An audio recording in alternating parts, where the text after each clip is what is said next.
Exode, chapitre 20. Alors Dieu prononça toutes ces paroles, en disant : Je suis l'Éternel, ton Dieu, qui t'ai fait sortir du pays d'Égypte, de la maison de servitude. Tu n'auras pas d'autre Dieu devant ma face.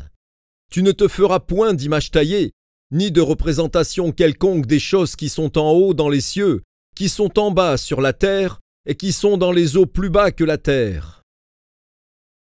Tu ne te prosterneras point devant elles, et tu ne les serviras point.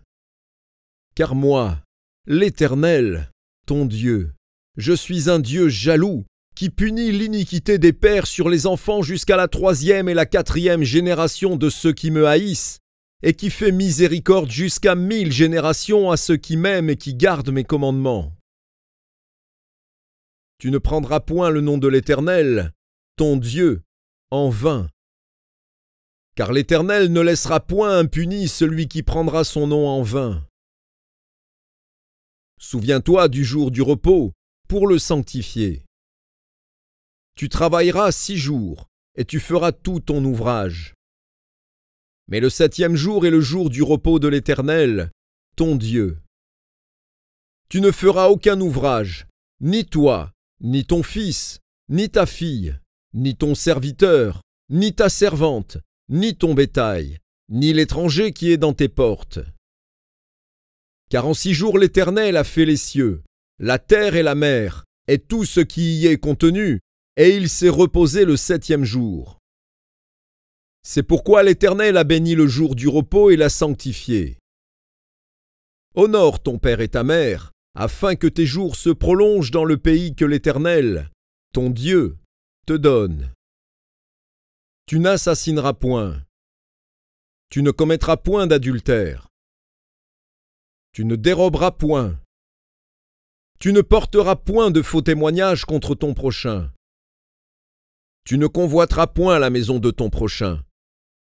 Tu ne convoiteras point la femme de ton prochain, ni son serviteur, ni sa servante, ni son bœuf, ni son âne, ni aucune chose qui appartienne à ton prochain. Tout le peuple entendait les tonnerres et le son de la trompette. Il voyait les flammes de la montagne fumante. À ce spectacle, le peuple tremblait et se tenait dans l'éloignement. Ils dirent à Moïse : Parle-nous toi-même, et nous écouterons. Mais que Dieu ne nous parle point, de peur que nous ne mourions. Moïse dit au peuple : Ne vous effrayez pas, car c'est pour vous mettre à l'épreuve que Dieu est venu, et c'est pour que vous ayez sa crainte devant les yeux, afin que vous ne péchiez point.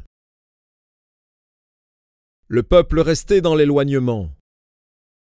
Mais Moïse s'approcha de la nuée où était Dieu. L'Éternel dit à Moïse : Tu parleras ainsi aux enfants d'Israël. Vous avez vu que je vous ai parlé depuis les cieux. Vous ne ferez point des dieux d'argent et des dieux d'or pour me les associer. Vous ne vous en ferez point. Tu m'élèveras un autel de terre, sur lequel tu offriras tes holocaustes et tes sacrifices d'action de grâce, tes brebis et tes bœufs. Partout où je rappellerai mon nom, je viendrai à toi, et je te bénirai. Si tu m'élèves un autel de pierre, tu ne le bâtiras point en pierre taillée. Car en passant ton ciseau sur la pierre, tu la profanerais. Tu ne monteras point à mon autel par des degrés, afin que ta nudité ne soit pas découverte.